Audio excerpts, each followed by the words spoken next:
Mm-hmm. Where it gets really cool is when we can start to ask the questions in real time to challenge the thought in the room. That's when the energy really changes.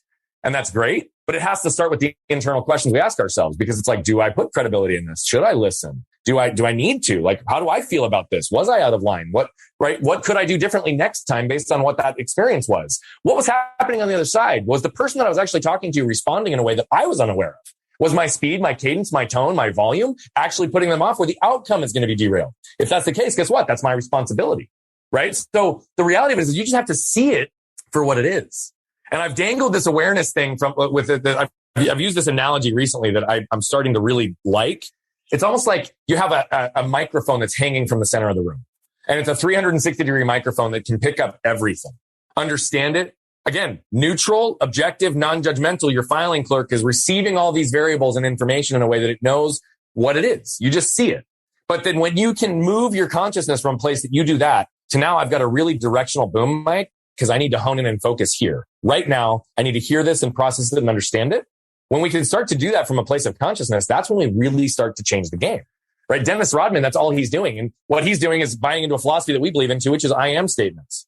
I am statements are an answer to who are you question, right? They're some of the most powerful words that are in the English language because the words that follow I am follow you, right? So I could say, Travis, who are you? And you could answer the question literally based on one of two things, based on the things that you've already done, who you believe yourself to be, the things that you've already accomplished, or based on who you want to become, the things you want to accomplish and where you want to go. Both are equally powerful. But that's why Muhammad Ali used to say, I am the greatest. In an interview, literally early in his career, one of the people said, why do you say that to yourself? And he said, because I started saying it to myself early and often, long before I believed it, and certainly before the world knew who I was. But I told myself if I could say it to myself early enough, often enough, and consistent enough, that I would soon believe it and the world would soon follow. That's the power of reprogramming who we are based on our own internal narrative being louder than the narratives of the world, brother.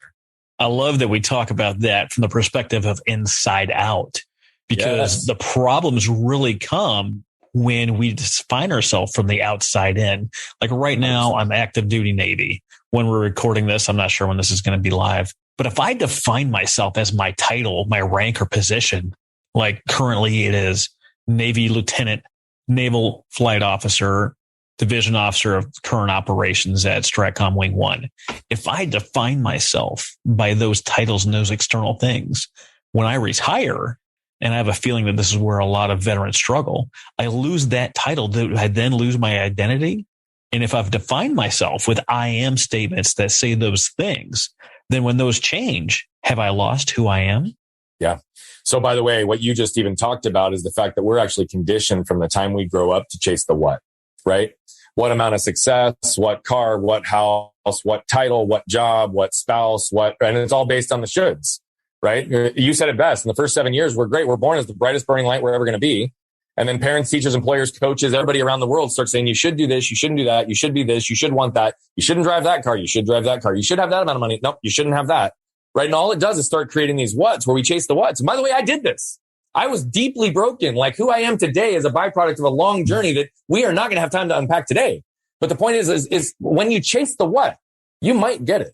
You likely will get it if you're focused enough, but you're going to lose the who in the way. And part of the reason I'm doing what I do today is because I was running in circles with people making 7 figures, 8 figures in some cases, high 6 figures in a lot of cases. People that had gotten all the whats, the cars, the houses, the money, the things that everybody says we want based on the external definition of success. And guess what? Everybody was miserable, including myself, because I'd lost who I was.